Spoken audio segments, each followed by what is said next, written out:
कक्षा 6 हिंदी व्याकरण। मैं आर.एस. प्रसाद सर। आज आप लोगों को अध्याय 2 में भाषा, वर्ण विचार, संज्ञा एवं कारक एवं विभक्ति के को कराने जा रहा हूं, जिसमें भाग 1 प्रस्तुत कर रहा हूं। चलिए देखिए इसमें क्या कुछ दिया हुआ है। तो सबसे पहले है व्याकरण किसे कहते हैं, ये परिभाषा देनी होती है। व्याकरण किसे कहते हैं, तो ये उत्तर है इसका।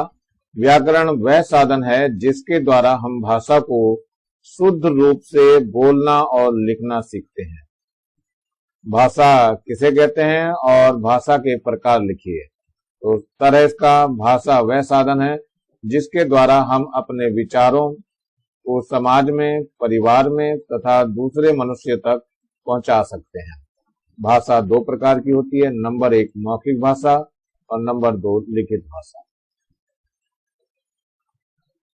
वर्ण विचार की बात करते हैं जरा। तो प्रश्न है तो वर्ण किसे कहते हैं। उत्तर है ये वह छोटी से छोटी मूल ध्वनि जिसके टुकड़े नहीं हो सकते हैं उसे वर्ण कहते हैं, जैसे अ, क, च, प। वर्णमाला किसे कहते हैं, तो वर्णों के समूह को वर्णमाला कहते हैं। हिंदी वर्णमाला में कुल 49 वर्ण है, जिसमें 11 स्वर, 33 व्यंजन, 2 अयोगवाह तथा 3 संयुक्त अक्षर हैं। वर्ण कितने प्रकार के होते हैं, परिभाषा लिखिए। तो वर्ण 2 प्रकार के होते हैं, नंबर 1 स्वर, नंबर 2 व्यंजन। पहले स्वर देखते हैं। वह वर्ण जो बिना किसी अन्य वर्ण की सहायता से स्वतंत्र रूप से बोला जाए स्वर कहलाता है, जैसे अ, आ, ई, उ, री, ए, ओ, औ। ये 11 वर्ण है। व्यंजन में देखिए जरा क्या है। जो वर्ण बिना स्वरों की सहायता के नहीं बोले जाते हैं उन्हें व्यंजन कहते हैं, जैसे अ, क। इसके बाद क, ख, ग, घ, अंग, च, छ, ज, झ, इया, त, ठ, ड, ढ, अण, त, थ, द, ध, न, प, फ, ब, भ, म, य, र, ल, व, स, ख, स, ह। ये 33 वर्ण है पूरे। इसके अतिरिक्त अंग यानी अनुस्वार तथा अह विसर्ग, अयोगवाह या असंगत वर्ण है जो व्यंजन की सहायता से बनते हैं। इसमें 2 वर्ण हैं। 2 व्यंजन की सहायता से 3 संयुक्त अक्षर, जैसे क धन स है, ये स पढ़ते हैं। त और र है, त्र पढ़ते हैं। और ज और य है, ज्य पढ़ते हैं। चलिए और आगे देखते हैं जरा। संज्ञा क्या है, तो परिभाषा इसकी, जो शब्द किसी प्राणी, वस्तु, स्थान या भाव का नाम प्रकट करे उसे संज्ञा कहते हैं। संज्ञा के प्रकार, संज्ञा 5 प्रकार की होती है। नंबर 1 व्यक्तिवाचक संज्ञा, नंबर 2 जातिवाचक संज्ञा, नंबर 3 पदार्थवाचक संज्ञा, नंबर 4 समूहवाचक संज्ञा, नंबर 5 भाववाचक संज्ञा। व्यक्तिवाचक संज्ञा देखते हैं क्या है। जिस शब्द से किसी विशेष व्यक्ति, स्थान या वस्तु के नाम का बोध होता है उसे व्यक्तिवाचक संज्ञा कहते हैं, जैसे मोहन महावीर पाठशाला में पढ़ता है। तो इस प्रकार जबलपुर, हिमालय, गंगा, ताजमहल, भारत, रामपुर आदि व्यक्तिवाचक संज्ञा के उदाहरण है, क्योंकि इसमें व्यक्तियों के नाम दिखाई देते हैं। अगला नंबर आता है जातिवाचक संज्ञा। वे नाम जिनसे किसी जाति का बोध होता है, यानी हर कोई जाति दिखाई देती है उसमें, तो जातिवाचक संज्ञा कहते हैं। जैसे आदमी जा रहे हैं, तो इसी प्रकार नदी, पहाड़, औरत, अध्यापक, पुस्तक, पेड़ आदि जातिवाचक संज्ञा के उदाहरण हैं। पदार्थवाचक संज्ञा, इसमें पदार्थ की बात आती है। जिन नामों से किसी धातु का बोध होता है उसे पदार्थवाचक संज्ञा कहते हैं, जैसे लोटे में दूध है। इसी प्रकार लोहा, सोना, चांदी, तांबा, पारा, दूध, मिट्टी आदि पदार्थवाचक संज्ञा के उदाहरण हैं। समूहवाचक संज्ञा, जिस नाम से किसी वस्तु के समूह का बोध होता है उसे समूहवाचक संज्ञा कहते हैं, जैसे हमारी थल सेना हमेशा सतर्क रहती है। इसी प्रकार कक्षा, झुंड, मेला, पुलिस आदि समूहवाचक संज्ञा के उदाहरण हैं। भाववाचक संज्ञा, जिस नाम से किसी गुण या भाव का बोध होता है उसे भाववाचक संज्ञा कहते हैं। जैसे गांव ने लोगों को मनुष्यता का पाठ पढ़ाया। कायरता हिंसा से ज्यादा घृणास्पद है। पवित्रता और अपवित्रता को मन के विचार हैं, तो मन के विचार हैं। इस प्रकार लड़कपन, बड़ाई, सत्यता, गर्मी आदि भाववाचक संज्ञा के उदाहरण हैं।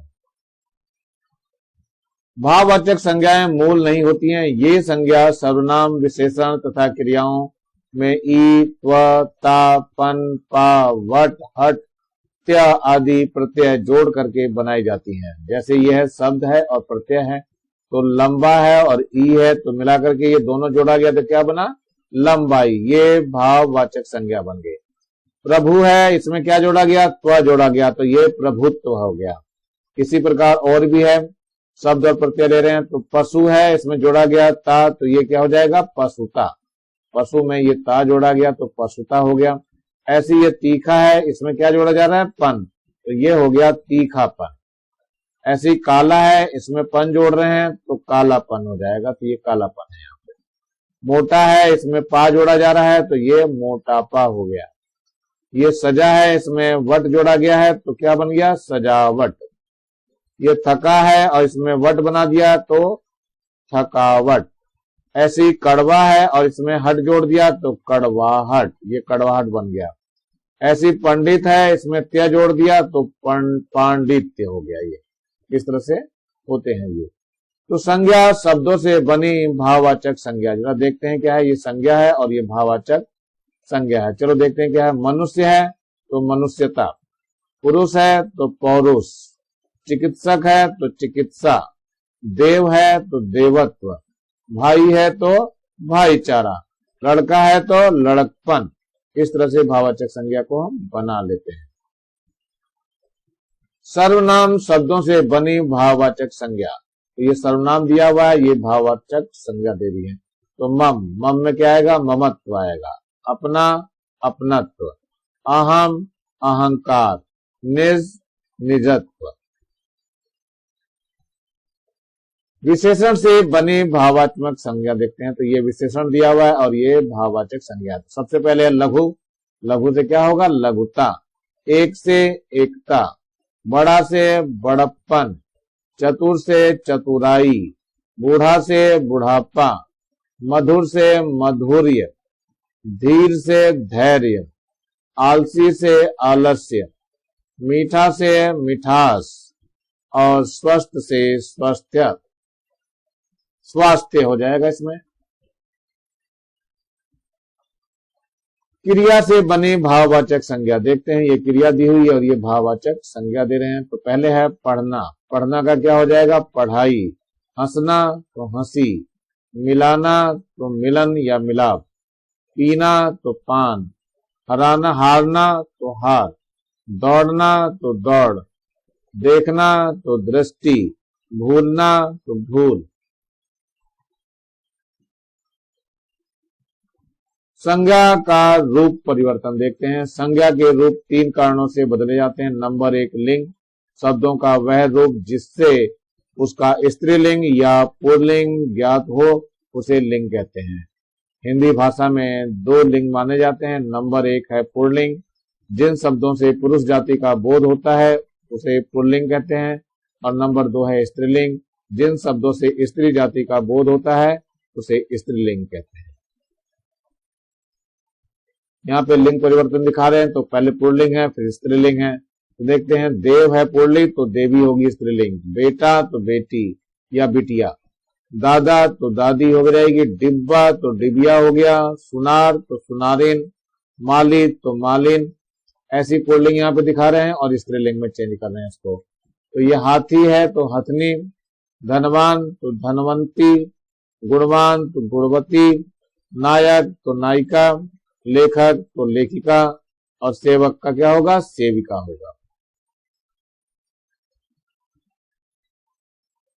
पुल्लिंग में देखो, पंडित तो स्त्रीलिंग क्या होगा? पंडिताइन, चौधरी का चौधराइन, नौकर का नौकरानी, और सिंह का सिंगनी, कवि का कवित्री, और पुरुष का स्त्री। ऐसी फिर देखिए यहाँ सुत का सूता, प्रिय का प्रिया, बाल का बाला, राजा का रानी और वर का वधू हो जाएगा। नोट है नंबर 1, कुछ शब्द सदा पुल्लिंग में प्रयुक्त होते हैं, जैसे मच्छर, खटमल, चीता, बिच्छू, कछुआ, खरगोश, पशु, पक्षी। और नंबर 2 है कुछ शब्द सदा स्त्रीलिंग होते हैं, जैसे मक्खी, मैना, तितली, मछली, दीमक, कोयल। नंबर 3, नदियों के नाम स्त्रीलिंग होते हैं, जैसे गंगा, जमुना, गोदावरी, कृष्णा, कावेरी। नंबर 4, कुछ शब्दों में स्त्रीलिंग और पुल्लिंग में अंतर करने के लिए नर चीता, मादा चीता लिया जाता है, इस तरह से नाम ले लिया जाता है। अब है वचन, जिन शब्दों से यह ज्ञान हो कि यह एक वचन है अथवा एक से अधिक, उसे वचन कहते हैं।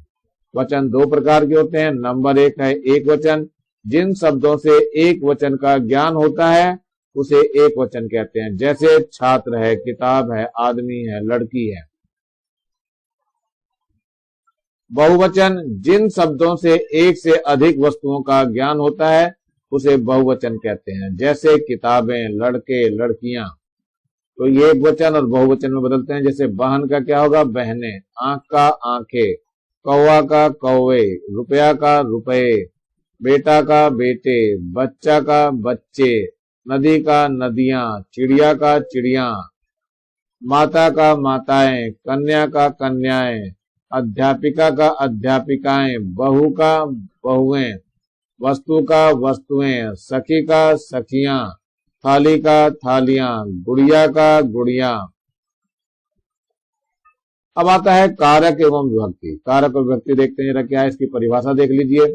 संज्ञा अथवा सर्वनाम शब्दों के जिस रूप द्वारा वाक्य में उनका संबंध अन्य शब्दों के साथ जाना जाता है उसे कारक कहते हैं। विभक्ति देखिए, संबंध प्रकट करने के लिए संज्ञा या सर्वनाम में लगे चिन्हों को विभक्ति कहते हैं, जैसे ने, को, से आदि। हिंदी में कारक 8 प्रकार के होते हैं। नंबर 1 होता है कर्ता कारक, जिससे काम करने वाले का बोध होता है, उसे कर्ता कारक कहते हैं। जैसे राम ने लिखा, तो राम इसमें विभक्ति हो गई ने।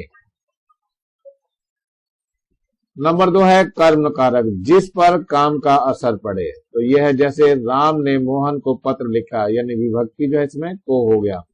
नंबर 3 करण कारक, जिसकी सहायता से काम हो, वो है जैसे राम ने पेन से पत्र लिखा, तो पेन से जो आ जाएगा इसमें विभक्ति क्या हो जाएगा, से आएगा इसमें।